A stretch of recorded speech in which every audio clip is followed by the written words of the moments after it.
નમસ્તે બાળકો, કેમ છો બધા? મજામાં ને? બાળકો, આજે આપણે પ્રકરણ 17 કુદરતી વનસ્પતિની શરૂઆત કરવાની છે. જે વનસ્પતિ માનવીની સહાય વિના કુદરતી રીતે, પ્રાકૃતિક રીતે આપમેળે ઉગી નીકળતી હોય એને કુદરતી વનસ્પતિ અથવા જંગલો કહેવાય. બીજી ભાષામાં કેવું હોય તો વૃક્ષોના સમૂહને જંગલો અથવા વન કહેવાય. તો આપણે આ પ્રકરણની અંદર જંગલોના પ્રકાર ભણવાના આવશે. જંગલોનું બે જાતનું મહત્વ, પર્યાવરણીય મહત્વ અને આર્થિક મહત્વ. જંગલોના વિનાશની અસરો, જંગલોના વિનાશના કારણો, એના રક્ષણના ઉપાયો, આ બધી બાબતોની ચર્ચા આપણે આ પ્રકરણની અંદર કરવાની છે. તો માનવીની સહાય વિના કુદરતી રીતે આપમેળે ઉગી નીકળતી વનસ્પતિને કુદરતી વનસ્પતિ કહેવાય. બીજી ભાષામાં એને જંગલો પણ કહી શકો. હવે આપણે સૌથી પહેલા શરૂઆત અહીંયા કરવાની છે જંગલોના પર્યાવરણીય મહત્વથી. કે જંગલોનું પર્યાવરણીય મહત્વ શું છે? જંગલો પર્યાવરણીય રીતે ખૂબ જ મહત્વના છે આપણા માટે. 10મા ધોરણમાં પાછું તમારે આના વિશે ભણવાનું આવશે. સૌથી પહેલું મહત્વ શું કહે છે? જંગલો વાતાવરણમાં ભેજ ઉત્પન્ન કરશે, એનાથી વાદળો બંધાશે અને એનાથી વરસાદ આવશે. ડાયરેક્ટ વરસાદ નથી લાવતા, પણ વરસાદ આવવાની જે પ્રક્રિયા છે એમાં બહુ મહત્વનો ભાગ જંગલો ભજવે છે. તો જંગલોનું પહેલું પર્યાવરણીય મહત્વ છે વરસાદ લાવવામાં ઉપયોગી છે. બીજું મહત્વ છે વાતાવરણમાં જે ઝેરી વાયુ છે, કાર્બન ડાયોક્સાઇડ, કાર્બન મોનોક્સાઇડ, આ બધા ઝેરી વાયુઓ છે. 8મા ધોરણમાં તમે અભ્યાસ કરી ગયા છો, વિજ્ઞાનમાં પણ તમારે ભણવાનું આવતું હશે. તો કાર્બન ડાયોક્સાઇડ નામનો જે ઝેરી વાયુ છે એ શોષી લે છે અને આપણને જે ઉપયોગી છે ઓક્સિજન વાયુ આ પૂરો પાડે છે. પ્રકાશ સંશ્લેષણની ક્રિયા આવે છે ને વિજ્ઞાનમાં ભણવાની. ઝેરી વાયુ ખોરાક તરીકે શોષી લેશે અને આપણને જે ઉપયોગી છે ઓક્સિજન વાયુ એ પૂરો પાડશે. બાળકો, તમે કોઈવાર જંગલ વિસ્તારમાં જાજો તો તમને જાજો થાક નહીં લાગે, કારણ કે ભરપૂર પ્રમાણમાં ઓક્સિજન હશે. ગમે એટલી દોડાદોડી કરશો, ધીંગા મસ્તી કરશો, આ ઘરે આવીને લાગશે થાક. સાસણગીરના જંગલમાં જાજો, કારણ કે આ ભરપૂર પ્રમાણમાં ઓક્સિજન હશે. બાકી શહેરી વિસ્તારમાં તો માંડ અડધો કિલોમીટર હાલશો ત્યાં ટાટિયા પકડી લેવા પડશે, કાં તો ઓટો ગોતવો પડશે, કારણ થાકી ગયા. લ્યો બોલો, શું કામ થાકી ગયા ભાઈ? તો કે વાતાવરણમાં આનું પ્રમાણ નથી. શું કામ નથી? જંગલો નથી એટલા માટે. તો જંગલો જે છે એ બીજું મહત્વનું કામ એ કરે છે કે કાર્બન ડાયોક્સાઇડ નામનો જે ઝેરી વાયુ છે એ વાતાવરણમાંથી શોષી લેશે અને આપણને જે છે એ ઓક્સિજન વાયુ પૂરો પાડશે. બીજી ભાષામાં કહીએ તો હવાનું પ્રદૂષણ શું કરે છે? ઘટાડે છે. આ પ્રક્રિયા દ્વારા હવાના પ્રદૂષણમાં શું થશે? ઘટાડો થશે. તે ઉપરાંત જંગલો તાપમાનને નિયંત્રણમાં રાખે છે. જ્યાં વૃક્ષો છે ત્યાં તમે જોજો વાતાવરણ ભેજવાળું હશે, અને વાતાવરણ ભેજવાળું એટલે ઠંડક લાગે આપણને. બાકી વૃક્ષોની ઓલો તો વૃક્ષો હશે તો મસ્ત ઠંડો પવન ફૂંકાતો હશે. ગમે એવી ગરમી હોય ને આપણે ઘણીવાર ઉનાળામાં ઝાડવું ગોતતા હોય. શું કામ? કારણ કે અહીંયા વાતાવરણ ભેજવાળું. તો તાપમાનને કંટ્રોલમાં રાખવાનું કામ જંગલો કરશે. બાળકો, જંગલો જે છે અત્યારે તમે વિજ્ઞાનમાં ભણતા હશો, ગ્લોબલ વોર્મિંગની પ્રક્રિયા ચાલે છે, વૈશ્વિક તાપમાન વૃદ્ધિ. આ તાપમાનનો મુદ્દો એવો એટલે સમજાવું છું. ગ્લોબલ વોર્મિંગ કહેવાય અંગ્રેજીમાં. વિશ્વના તાપમાનમાં સતત વધારો થવો. અત્યારે દુનિયાના બધા દેશમાં તાપમાનમાં સતત વધારો થઈ. એ વધારો થવાનું કારણ એક જ છે, વાતાવરણમાં ઝેરી વાયુઓનું પ્રમાણ વધ્યું છે. એના કારણે ઓઝોન વાયુ જે છે એ નબળો પડ્યો છે. ઓઝોન વાયુ શું કામ કરશે? સૂર્યના જે ખતરનાક કિરણો છે એનાથી આપણું રક્ષણ કરશે. ઇંગ્લેન્ડ, અમેરિકા ની બધા જે ઠંડા દેશો હતા અહીંયા તાપમાન અત્યારે 32 ડિગ્રીએ પહોંચી ગયું છે. વિચાર કરજો, એ લોકોએ કોઈ દી કલ્પના નહોતી કરી. અને આપણે અહીંયા 42, 44, 45 પહોંચી ગયું છે ઉનાળામાં તાપમાન.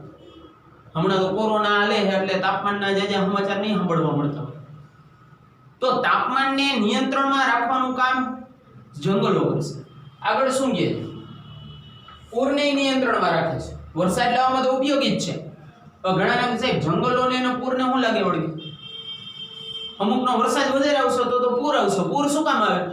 વધુ વરસાદ આવે એટલા માટે. પણ જંગલો જે છે એ છત્રી જેવું કામ કરશે. ઓલું જે ફોર્સથી પાણી જમીન ઉપર પડતું હોય છે એને અટકાવશે, એટલે પાણીનો ભરાવો નહીં થાય. પાણીનો ભરાવો નહીં થાય એટલે પૂર ઉપર નિયંત્રણ આવી ગયું. તો જંગલો જે છે એ પૂરને નિયંત્રણમાં રાખવાનું કામ કરે છે. તે ઉપરાંત જમીનનું ધોવાણ અટકાવે છે. પહેલા તો એ ખબર હોય કે જમીનનું ધોવાણ એટલે શું? તમારા 10મા ધોરણમાં જમીન ધોવાણ વિશે ભણવાનું આવશે. અત્યારે ટૂંકમાં સમજી લઈએ. આ માની લ્યો આ ખેતીલાયક જમીન છે. શું છે? ખેતીલાયક જમીન. ઘણા લોકો આને રેતી કહે, ઘણા લોકો આને માટી કહે. આપણે એને વ્યવસ્થિત ભાષામાં કાપ કહીશું. કાપ. બકરીનો બ ન લગાડતા, કાપ. બરોબર છે? તો આ કાપ જે છે, હવે માની લ્યો પેલા આપણે વિચારી કે ભાઈ જંગલો નથી, વૃક્ષો નથી, તો આખી પ્રક્રિયા શું થશે? આ વરસાદ પડશે, પડ્યો, વરસાદ પડ્યો તો કે હા. હવે આ જમીન ઉપર પાણી વહેતું વહેતું આગળ વધશે, એટલે આ જે રેતી માટી કે કણ છે એ ઢસડાઈને આગળ વધશે. આ જમીનનું ધોવાણ છે. ખરેખર ખેતીની જમીનમાં તમે જે પાક ઉગાડો છો એની ફળદ્રુપતા આના ઉપર હોય, કાપ ઉપર. હવે ઈ જ પાણીના પ્રવાહમાં ઢસડાઈને આગળ વધી જશે, પછી આ જ પાણી હજી આગળ વધશે. પછી આ રેતી માટીને કણ હતા અહીંયા આવી ગયા, આ રેતી માટીને કાપી અહીંયા આવી ગયા, આગળ વધતા જશે. એટલે આ બધી જમીનનું શું થઈ ગયું? બળતું ધોવાણ થઈ ગયું. આનું ધોવાણ થઈ ગયું, આનું ધોવાણ. આ જમીનનું ધોવાણ 5-10 વર્ષ લગી થાય ને, પછી જમીન પડતર બની જાય. એટલે તમને એમ હોય કે જમીન ધોવાણથી શું ફેર પડે? આ જમીનનું ધોવાણ થઈ ગયું એટલે 5 વર્ષ કે 10 વર્ષ પછી જમીન પડતર, પછી એમાં ખેતી નહીં થઈ શકે. તમારા જેવા છોકરાઓ દડે બેટ રમશે, બીજું કાંઈ ન થાય. જમીનનું ધોવાણ થયું એટલે અનાજનું ઉત્પાદન ઘટે કે ન ઘટે? ઘટે. અનાજનું ઉત્પાદન ઘટે એટલે ભાવ વધે કે ન વધે? વધે. ઘણી વાર તમે જો છોકરાઓ, તમને એવો પ્રશ્ન થવો જોઈએ, સાહેબ આ વખતે તો ભૂકા કાઢી નાખ્યો, વરસાદ પડ્યો તોય શાકભાજીના એના ભાવ તો જો. આના કારણે આ જમીન ધોવાઈ ગઈ ખેડૂતની, વધુ વરસાદ પડ્યો એના કારણે. તો ઘણીવાર વધુ વરસાદના કારણે વસ્તુના ભાવ વધતા હોય, એનું કારણ જ આ છે. પણ વૃક્ષો હશે તો શું કામ કરશે? આ જે ફોર્સથી પાણી જમીન ઉપર પડે છે એને પડવા નહીં દે, એને અટકાવશે, છત્રી જેવું કામ કરશે. તો જંગલો જે છે એ જમીનનું ધોવાણ અટકાવશે, ભૂમિગત જળની જાળવણી કરશે. ભૂમિગત જળ એટલે જમીનની નીચે, આ જમીન છે માની લ્યો, એની નીચે જે આ પાણી હોય ને એને ભૂમિગત જળ કહેવાય. વરસાદ પડશે, પડ્યો, પડ્યો. પછી કેટલું પાણી જમીનની નીચે શોષાઈને વયું જશે. આપણે બોર ખોદાવીને પાણી બહાર કાઢતા હોઈએ છીએ મોટર મૂકીને. તો આ ભૂમિગત જળ છે. જમીનની નીચે જે પાણીનો જથ્થો હોય એને ભૂમિગત જળ કહેવાય.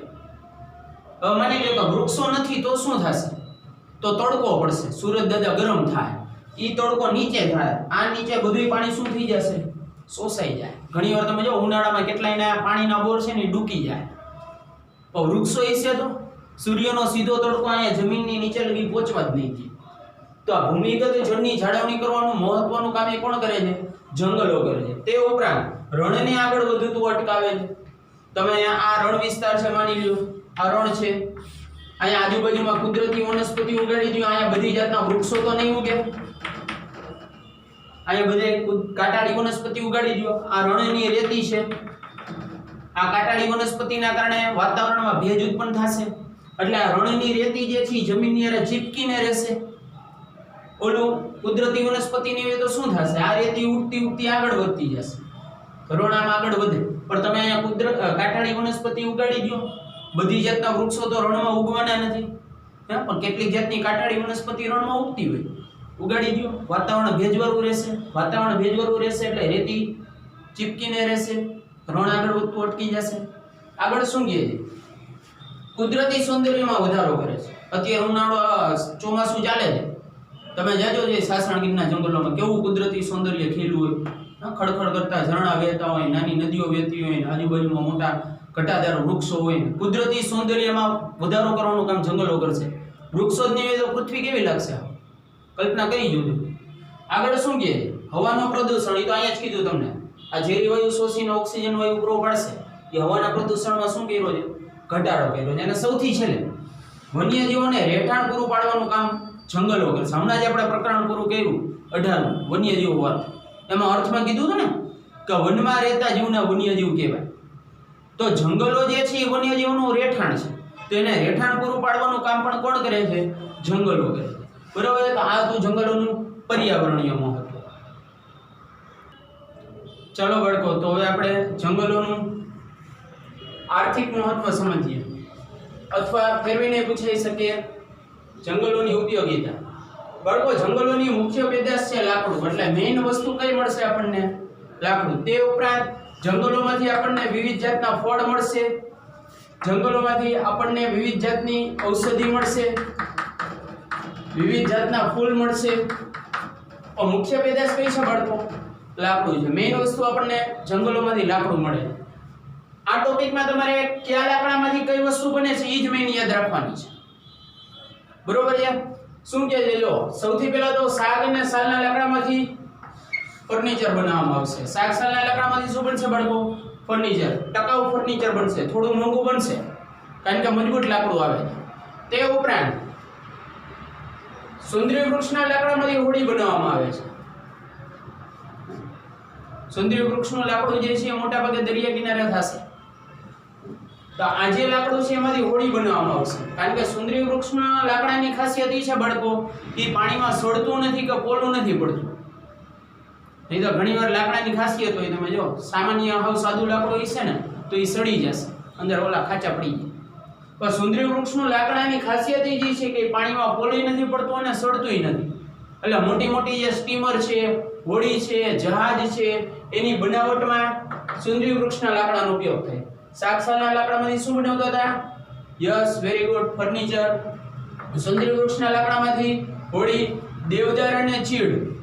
આ લાકડું હિમાલયના પર્વતીય વિસ્તારમાંથી આપણને મળે છે બાળકો, ઠંડા પ્રદેશનું લાકડું છે. દેવદાર અને ચીડના લાકડામાંથી રમતગમતના સાધનો બનશે. ક્રિકેટનું બેટ છે, સ્ટમ્પ છે, હોકી સ્ટિક છે, બેઝબોલનો ધોકો છે. આવા રમતગમતના જે સાધનો છે દેવદાર અને ચીડના લાકડામાંથી બનાવવામાં આવશે. તે ઉપરાંત દેવદાર અને ચીડના લાકડામાંથી બીજી એક વસ્તુ બનશે, ચા અને દવાના પેકિંગની ઓલી જે વ્હાઇટ કલરની પેટી આવે છે એ આમાંથી જ બનશે, દેવદાર અને ચીડના લાકડામાંથી. ચીડના રસમાંથી ટર્પેન્ટાઇન, પાણી જેવું પ્રવાહી આવે બાળકો. ટર્પેન્ટાઇન મોટા ભાગે કામ શું કરે? તો કે ભાઈ લાકડા ઉપર તમારે કલર કામ કરવું હોય અથવા દિવાલ ઉપર કલર કામ કરવું હોય તો ઓલો જે કલર કામ વાળો છે એમ કહે ભાઈ ટર્પેન્ટાઇન લેતા હો, પાણી જેવું પ્રવાહી આવે, એ કલરની અંદર નાખી દો તો એ કલરને ચીપકાવી રાખવાનું, ફેવિકોલ જેવું કામ કરશે, પછી કલર ઝડપથી ઉખડશે નહીં. તો આ જે ટર્પેન્ટાઇન છે એ ટર્પેન્ટાઇન શેમાંથી બનશે? ચીડના રસમાંથી. ચંદનના લાકડામાંથી સુગંધી તેલ બનાવવામાં આવશે. ચંદનનું લાકડું બાળકો બહુ મોંઘું આવે, આપણે ઘરે પૂજા પાઠમાં રાખ્યું છે ચંદનનું લાકડું, પછી તિલક કરતા હોય. ખાસિયત એ છે કે ભાઈ ઠંડક વધારે આવે, પણ મોંઘું. ઓરિજિનલ ચંદનનું લાકડું બહુ મોંઘું આવે. એક ઝાડવું કાપી આવો એટલે તમે લખપતિ બની જાઓ. આપણે દક્ષિણ ભારતમાં કર્ણાટક, કેરળ અને તમિલનાડુ એક ડાકુ હતો વીરપ્પન, એની ધાક હતી અને એ કામ જ ઈ કરતો. જંગલ વિસ્તારમાં જઈ ચંદનના લાકડા કાપી કાપીને વિદેશમાં વેચાણ કરતો, લાખો રૂપિયા કમાતો. અને ધાક એવી કે એ કોઈ પોલીસ વાળા અંદર જઈ ન હોગે, આખી એની ગેંગ જ હતી વીરપ્પનની. એનું પિક્ચર એવું હતું. હમણાં પોલીસ વાળાએ મારી નાખ્યો થોડાક વર્ષ પહેલા. પોલીસ વાળા જંગલમાં ગયા એટલે પૂરું, ઇનકમિંગ જ, આઉટગોઈંગ નહીં. અંદર આવ્યા એટલે પૂરું, જય માતાની. રામનાથ પરાવાય કાં તો પછી શમશાન, બીજું કઈ એનો રસ્તો જ નહીં. અને એક માન્યતા એવી છે કે ભાઈ ચંદનના લાકડાની આજુબાજુમાં સર્પની વીંટળાયેલા છે, આવી એક માન્યતા છે. આપણે ધાર્મિક રીતે ચંદનનું લાકડું છે તો ચંદનના લાકડામાંથી સુગંધિત તેલ બનશે. સૌંદર્ય વર્ધક સાધન, એટલે ઓલા રૂપાળા થવાની ટ્યુબ વાપરો હો ને, ફેર એન્ડ લવલી ને ઓલું ને આ ને, એમાં આના થોડાક ભાગનો ઉપયોગ કર્યો, કારણ કે ઓરિજિનલ ચંદનનું લાકડું તો બહુ મોંઘું આવશે, મેં હમણાં જ તમને કીધું. તો સૌંદર્યવર્ધક સાધનો અને સુગંધિત તેલ બનાવવામાં આવશે ચંદનના લાકડામાંથી. તે ઉપરાંત વાંસમાંથી ટોપલા અને ટોપલી, રમકડા બનાવવામાં આવશે. ખાખરાના જે પાન છે એમાંથી પતરાડા પડિયા, ખબર પડે? પાંદડાના ઓલા થાળી વટકાવે. હજી તમે ભારતના ઘણા ધાર્મિક સ્થળોએ જશો તો આનો ઉપયોગ થાય છે. અત્યારે તો ઓલા ડિસ્પોઝેબલ ગ્લાસ ને પ્લેટ ને બધું આવી ગયું છે, પણ પહેલાના સમયમાં દાડો અથવા કોઈ ધાર્મિક પ્રસંગ હોય તો આનો ઉપયોગ કરતા. ખાખરાના પાનમાંથી પતરાડા અને પડિયા બનાવે. પર્યાવરણને જરાય નુકસાન નથી કરતું. ઓલા અત્યારે જે ડિસ્પોઝેબલ નુકસાન કરે છે એના જેટલું નુકસાન આ નથી કરતું. તો ખાખરાના પાનમાંથી પતરાડા પડિયા, ખેરના લાકડામાંથી કાથો, ઓલો પાનવારણ્ય જે હોય ને એ કાથો બનાવવામાં આવે છે. તે ઉપરાંત ટીમરૂના પાનમાંથી બીડી બનાવવામાં આવે છે. તે ઉપરાંત જંગલમાંથી આપણને લાખ, રાડ, ગુંદર, મધ આ બધી જંગલ પેદાશ કહેવાય બળતો. આ બધી જંગલ પેદાશ પહેલાના સમયમાં આ જે લાખનો ઉપયોગ છે એ ઘણી જગ્યાએ છાપકામમાં થતો. પછી ગુંદર મળે, મધ મળે, આ બધી વસ્તુ આપણને જંગલમાંથી મળશે. તે ઉપરાંત આંબળા, બેરડા, હરડે, અશ્વગંધા, સર્પગંધા, તમારે આ ચેપ્ટરમાં એક કોષ્ટક આપ્યું છે અલગ અલગ ઔષધિઓ. અને પહેલાના સમયમાં તો આપણા દેશમાં આયુર્વેદ જ્યારે હતું ત્યારે આ જ ઔષધિઓનો ઉપયોગ થતો. જ્યારે આપણા દેશમાં આયુર્વેદ હતું, સુશ્રુત ને ચરક ને આવા બધા મહાન આયુર્વેદ શાસ્ત્રીઓ થઈ ગયા, એના સમયમાં ઔષધિઓનો ઉપયોગ કરતા. અત્યારે તો આધુનિક ઓલા કેપ્સ્યુલ ને ટીકડા ને ટીકડીઓ આવી ગઈ છે, જે બહુ નુકસાન કરે છે આપણા શરીરને. આપણું જે આયુર્વેદ હતું બાળકો, એ આયુર્વેદની પ્રશંસા સમગ્ર વિશ્વમાં થતી. અને એ જે ત્યારના સમયના હતા, ચરક હોય કે સુશ્રુત હોય, એ કોઈ જાતના રિપોર્ટ વિના સચોટ નિદાન લઈ આવી દેતા. અત્યારે જેવા ડોક્ટર જેવા નહોતા, 25 જાતના રિપોર્ટ કરાવ્યો હોય, ટેબલમાંથી હોય તો માથું ખંજોળતા, આનું શું થયું છે, રિપોર્ટમાં કંઈ આવતું નથી. એ જમાનામાં ખાલી આમ આમ આમ આમ આમ રોગ પકડે, એના આધારે કહી દઈએ કે ભાઈ આ ઔષધિ. અને ચરકે તો લગભગ 2000 જાતની ઔષધિઓની શોધખોળ કરી છે. અઘરું કામ જો, કારણ કે જંગલ વિસ્તારમાં કેટલીક ઝેરી વનસ્પતિ ઉગી નીકળતી હોય, તો ગમે એને એમ ન કહી દે કે આના પાંદડા ખાઈ લઈએ, રામ રમી જાય. તો આવી ઘણી ઔષધિ આપણને જંગલ વિસ્તારમાંથી મળે છે. તે ઉપરાંત જંગલો જે છે એ આજુબાજુમાં રહેતા લોકોને રોજગારી આપવાનું કામ કરે છે બાળકો. કારણ કે જંગલ વિસ્તારની નજીકમાં જે ગામડાઓમાં લોકો રહેતા હોય, એ ગામડાના લોકો શું કરતા હોય તો કે જંગલમાંથી લાકડું છે અથવા ફળ છે અથવા ફૂલ છે, આવી વસ્તુઓનું વેચાણ કરીને પૈસા કમાતા હોય છે. તો બાળકો, હવે જ્યારે આપણે આવતા વિડીયોમાં ભેગા થશી ત્યારે આપણે જંગલોના પ્રકાર વિશેની માહિતી મેળવશું. જય શ્રી કૃષ્ણ.